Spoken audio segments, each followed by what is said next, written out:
Hi friends and people, ito, meron palang Miniso rin dito. So, check natin kung ano ba yung binili ko. Ito was, nung mga nakaraang off ko pa to eh.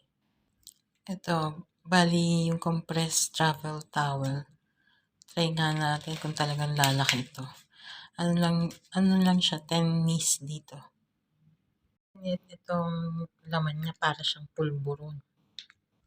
So, ganito lang siya kalaki.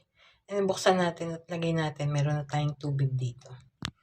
So, ito na siya, para siyang size. Siya, parang size ng pulburon or mini bar soap.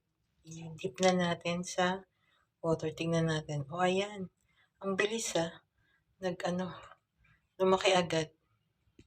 Ano kaya katagal ito mag-expand? So, ayan na. Ganito pala siya. Ganito kalaki. Ganito lang pala kalaki. Parang bimpo. And then yung texture, parang paper towel. Pero mas siya, mas maganda sa paper towel. Thank you for watching.